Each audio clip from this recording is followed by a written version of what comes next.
The magic of year's end. At the far end of a quiet, snow-blanketed village, the world seemed to shimmer in silver and white. The year was coming to a close, and the villagers were caught up in the season's bustling preparations. Every house had its windows glowing warmly against the cold night, and the scent of baked bread, spiced cider, and freshly cut pine trees wafted through the crisp winter air. The streets were alive with activity. Children building snowmen, merchants selling colorful candles, and families decorating their doorways with evergreen garlands tied with red ribbons. Yet, at the edge of the village, there was one place that remained quiet: the old clockmaker's shop. Its owner, Mr. Linton, was a man of great talent but had grown frail with age. For over 50 years, he had been the heart of the village's New Year's Eve celebration. Every December, he would craft a magnificent clock to mark the year's end, a timepiece so magical that it would not only count down to midnight, but also set off a grand display of fireworks that lit up the starry sky. This year, however, things were different. Inside his cozy workshop, surrounded by shelves of ticking clocks and the soft glow of an oil lamp, Mr. Linton sat hunched over his tools. His hands, once steady and nimble, now trembled with every movement. His eyes, once sharp, strained to see the tiny gears and springs he worked on. "I don't think I can finish it this year," he murmured to himself, placing his tools down with a heavy sigh. "Not like this." The weight of his words filled the room. For the first time in decades, the village might welcome the new year without his magical clock. That evening, as the snow fell softly outside, there came a faint knock at the door. Mr. Linton looked up, startled. It was late, and he wasn't expecting anyone. Rising from his chair, he shuffled to the door and opened it to find a young girl standing in the snow. She couldn't have been more than 8 or 9 years old, wrapped in a thick coat and scarf, her cheeks pink from the cold. "Good evening, Mr. Linton," the girl said, her voice gentle but bright. "My name is Clara.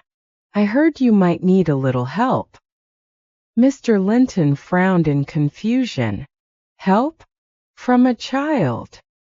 Clara smiled and held up a small jar that seemed to glow faintly in the dark.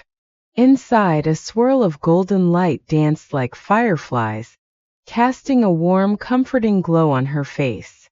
"Not just any help," she said. "A little magic." The old clockmaker blinked in astonishment. "Magic? What sort of magic is this?" "The kind that finds its way to those who need it most," Clara replied simply. Without waiting for an answer, she stepped inside, her boots leaving tiny wet prints on the wooden floor. Together, Clara and Mr. Linton set to work.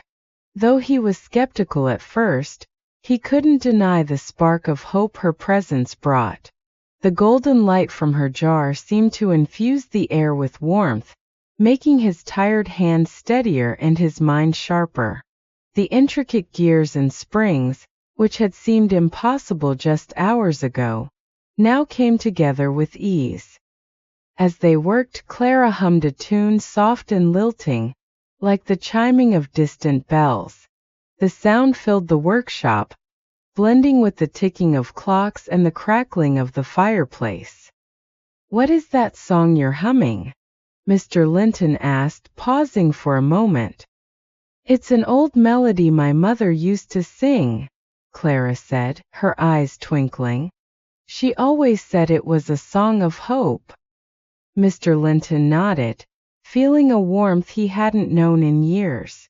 "It's beautiful," he said softly. By the time the first light of dawn began to creep over the horizon, the clock was finished.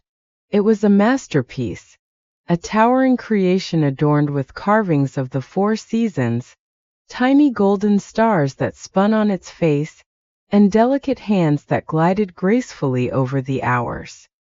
Clara stepped back to admire their work. "It's perfect," she said. "The village will love it." Mr. Linton smiled, tears glistening in his eyes. "I couldn't have done it without you, Clara." That night, the entire village gathered in the square for the year-end celebration. The clock stood proudly in the center, its golden stars catching the light of the lanterns that lined the square. As the final minutes of the year ticked away, the villagers held their breath in anticipation. 10:08.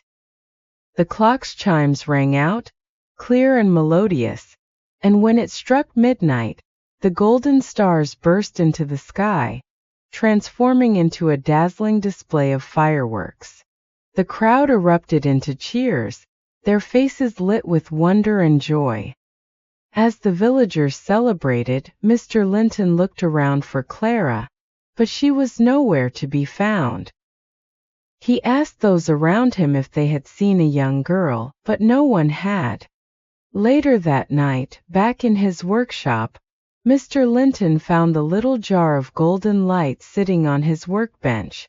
Attached to it was a note in delicate handwriting.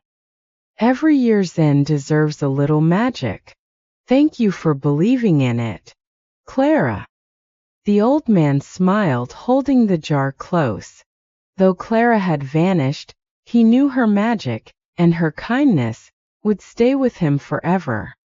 And so, every year after that, the village's New Year's Eve clock became more than a tradition. It became a symbol of hope, magic, and the belief that even in the darkest winter nights, something wonderful could always be found.